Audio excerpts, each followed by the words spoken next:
Hey, welcome back. My name is Brian. You're watching Survival on Purpose, and this is our episode number 6, I think it is. The right number of fingers for the DMR designated Marksman Rifle series. And today we're going to talk about this Anechoic, kind of a strange name to pronounce, your 30L suppressor slash silencer. Call it whatever you want. I don't care. Yeah, it's going to be made a part of this build, and we're going to talk about why I like this silencer, take you to range, show you some footage of, and you can compare the noise reduction and see if this affects accuracy at all in just a minute. But first, as usual, today's words of wisdom from the Bible. Today's words are from Proverbs 17 verse 28. Seem to be appropriate for a silencer video. Even fools are thought wise when they keep silent. With their mouths shut, they seem intelligent. So I always like that one. And a big thank you to my friends at Hog Holsters for being the longest running channel sponsor here at Survival on Purpose. They make the most comfortable, most concealed carry holster I've ever used. They're 100% made in the USA, down to the very screws. 100% model specific, no one size fits all. Made in Arizona by a United States Marine Corps veteran.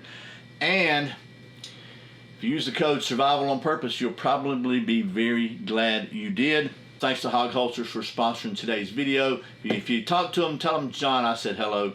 We've been friends for a while. So anyway, that being said, let's talk about this. Anechoic is how you say that. Anechoic silencer. And then we'll get down to the range and show you kind of the results from it. But Anechoic says this about this silencer. It is the lightest, quietest, lowest recoil, user-serviceable titanium multi-caliber suppressor ever made. That's a mouthful. So let me bring you down the old tabletop here. We'll talk about the specs of this thing and take a look at it, closer look at it. And then we'll go to the range and take a closer look at how well it performs. Alrighty, here it is, the Anechoic 30L 30 caliber silencer slash suppressor. I call them silencers, you call them what you want to. First thing you see, it's made in the USA. Of course, pretty well packaged here. Here it is in the package it comes in. And there's the silencer. Let's talk about what else comes with it. I'm going to set this over here for a minute. So what's cool about this, not only does it come with their, we're calling this their flow cap, which allows some of the gases to escape out, so it creates less back pressure, but it's probably not as quiet. It also comes with one of their caliber specific quiet caps, which functions more like a traditional suppressor. It traps more of the gas in there. I won't say all of it, but more of it in there for a little sound suppression. So in my mind, this is really good for semi-autos, because semi-autos are really plagued very often with gas issues. For a bolt gun, this would be the way to go, because you don't really have to worry about that gas messing with your cycling. So that being said, it also comes with these wrenches here. We're going to talk about these again in a minute, but these are the wrenches for maintenance and for installation, and this little tool here. So put all that aside for a minute. Let's put this back in here so I don't lose it, as I'm prone to do. And now let's talk about the specs of this thing real quick, and then we'll get to doing some of that silencer stuff. So it's 8.2 inches long, 1.6 inches in diameter, and it weighs just 11 ounces, including the included direct thread adapter, because it comes with the direct thread adapter. No extra adapters need to buy if you're going to screw it on direct threaded. It is made of grade 5 titanium with 14.4 stainless, 14-4 stainless blast chambers and baffles, finished in Cerakote C high temp thin film ceramic. It features a proprietary AI designed X baffle anechoic chamber system, and it includes this 5/8 by 24 direct thread adapter, as I said. It also accepts any of the other anechoic direct thread adapters, as well as most other industry standard 1 3/8 by 24 mount. So it comes with a standard flow cap, as I said, and a free caliper specific quiet cap. So when you order it, you tell them which caliber you want.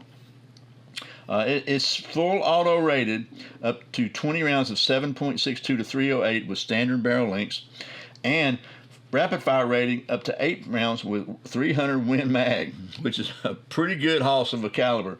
So the maximum bullet diameter is 0.303 inches, and it has a lifetime warranty. Now, we mentioned it was user serviceable. I'll show you how that works. So first of all, how you change the flow cap. you got this little thing here, this your gigantic start bit. You can put it right in there like so.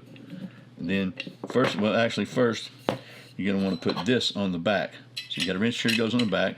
Try to do this on camera, which is always a recipe, potentially a recipe for disaster. Put this in here like so. We'll see if this works this time. And then all the tools you need to do it or come with it. Is it reverse threaded? Let's see. Be a doofus alert on this video. Okay, yeah, so it's reverse threaded, and there's your flow through cap. You can see it's got a nice little bunch of holes in there. And here are the baffles.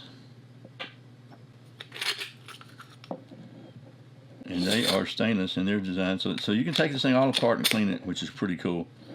Put it back in there like so.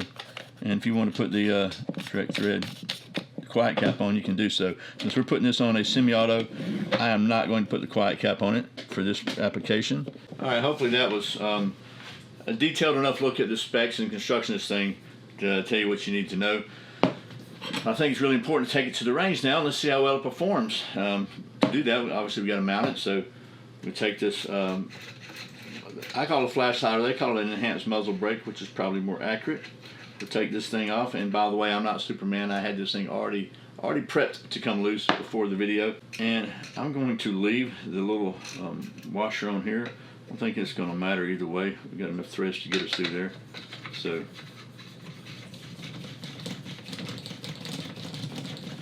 screw it on and tighten it up, and then I have one other thing we're going to do. So use the spanner wrench here. It's got little notches here. Just find the notches. Tighten it up, and I always like to give it a little tap with something. In this case, I'm just using this chamber tool to just kind of lock it down on there. Then I've got this. It's a 30 caliber silencer alignment tool. I made a video about this a long time ago, but I just like to do that. Check it out. This thing just runs down, goes in the barrel. When it goes in, and what you want to do is you want to look and see if the gap is even all the way around it. So this is designed to fit a 30 caliber barrel. They have different ones available, and then you look at it, make sure it's not touching anything. It's got an even gap, and just make sure your silencer is not crooked. And you're not going to have baffle strikes or worse. So that's done, and there you go. Now we can take this sucker to the range and see how it does. You want to? All right, let me just set this up for you real quick, this range footage. I went to my local indoor shooting facility, Freedom Shooting Center, because I thought that being indoors might give a better take on the acoustical qualities of this thing. So we're going to take a look at both the with and without a silencer noise qualities and the accuracy with and without a silencer, and see if it matters. And granted, we're only 25 yards there, not anything further than that, but that's what we're going to be looking at here. So let's get to it and roll that footage right now. So here, first of all, are some shots with the silencer on.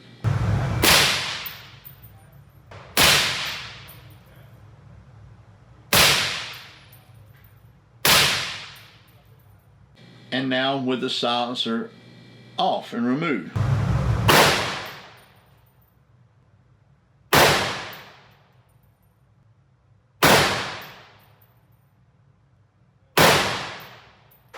And again with the silencer on. And again with the silencer uninstalled.